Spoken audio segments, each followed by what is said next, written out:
एक समय की बात है। गौतम बुद्ध अपने शिष्यों को उपदेश दे रहे थे। इसी दौरान वहां हैरान परेशान राजा अजातशत्रु आ पहुंचे।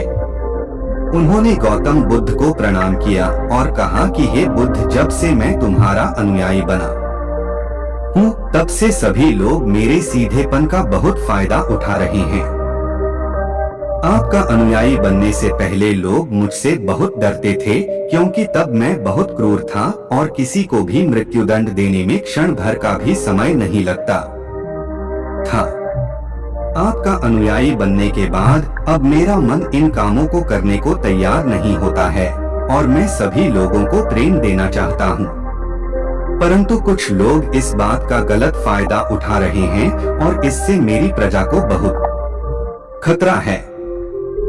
मेरे शासन में बहुत दिक्कतें आ रही हैं। आप ही अब बताएं मैं क्या करूं? गौतम बुद्ध फिर उन्हें एक कहानी सुनाते हैं। बहुत समय पहले की बात है। एक बार एक भिक्षु एक गांव से गुजर रहा था। उस गांव में एक बहुत बड़ा पीपल का वृक्ष था। चलते चलते भिक्षु बहुत थक गया था। उसने सोचा कि उस वृक्ष के नीचे थोड़ा आराम कर लिया जाए।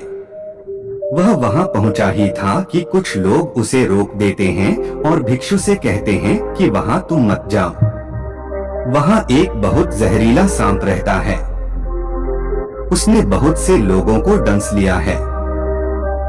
वह इतना खतरनाक है कि जो भी उसके सामने आता है वह उसे जिंदा नहीं छोड़ता है।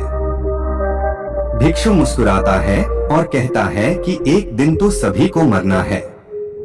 अगर मुझे आज ही मरना होगा तो इसमें कौन सी बड़ी बात है। आप मेरी जरा भी चिंता ना करें और मुझे आज्ञा दें। भिक्षु वहां से चल देता है और पेड़ के नीचे अपना आसन बिछाकर बैठ जाता है।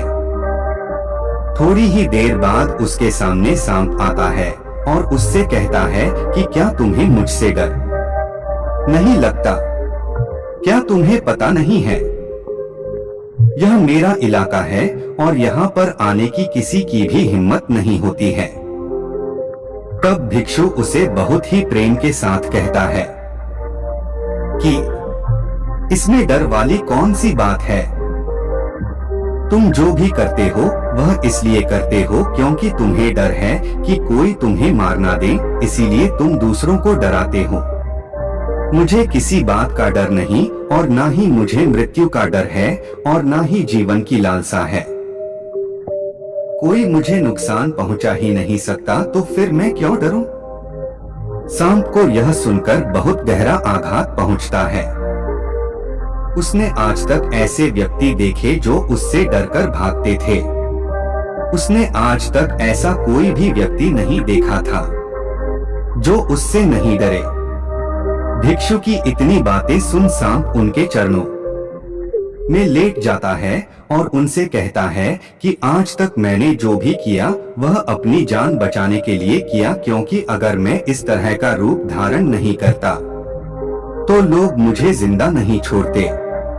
तब भिक्षु उससे कहता है कि तुम एकदम सही कह रहे हो, लेकिन अगर तुम इस मोह से मुक्त होना चाहते हो तो एकदम शांत हो जाओ, प्रेम से भर जाओ और ये जान लो कि एक दिन जीवन समाप्त हो ही जाएगा। उसके लिए बुरे कर्म करने की कोई आवश्यकता नहीं है।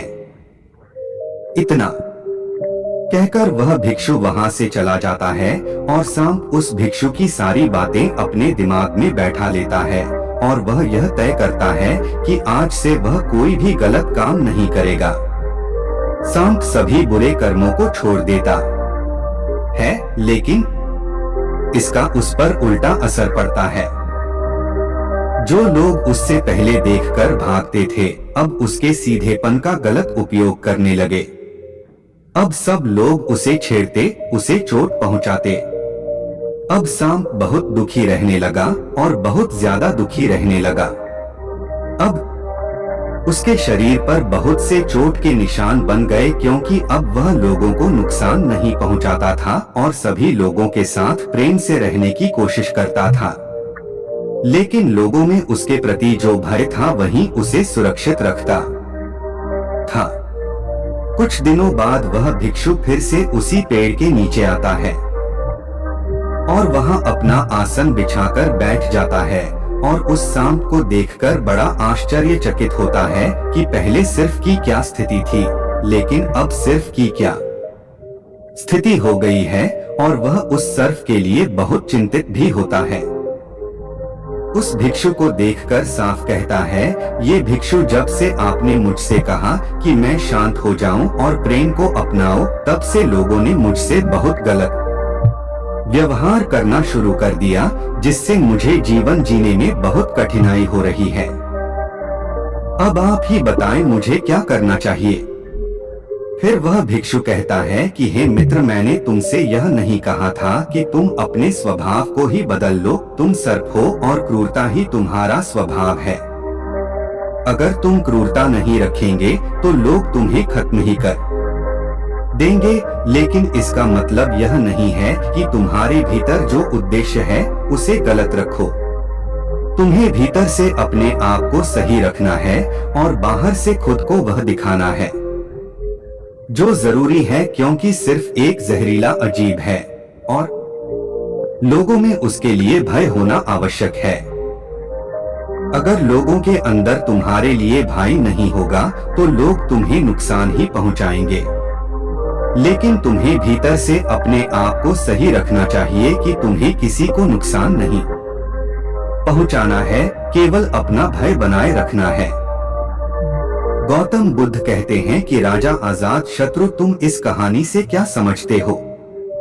राजन, इसका मतलब यही है कि तुम अपने स्वभाव को मत बदलो। तुम अपने आप को समझो। तुम अपने आप को प्रेमपूर्ण पाओगे तो अपने उद्देश्य को अच्छा पाओगे। फिर तुम्हें उससे खुशी मिलेगी और जब तुम्हें खुशी मिलेगी तो तुम लोगों को खुशी दे सकेंगे। और यहाँ इस बात की जरा भी जरूरत नहीं है कि तुम बाहर से लोगों को क्या दिखा रहे हो। जरूरत इस बात की है कि तुम भीतर से अपना उद्देश्य क्या रखते हो। दोस्त हो, आपने इस कहानी से क्या सीखा? हमें नीचे कमेंट बॉक्स में कमेंट करके जरूर बताएं। धन्यवाद।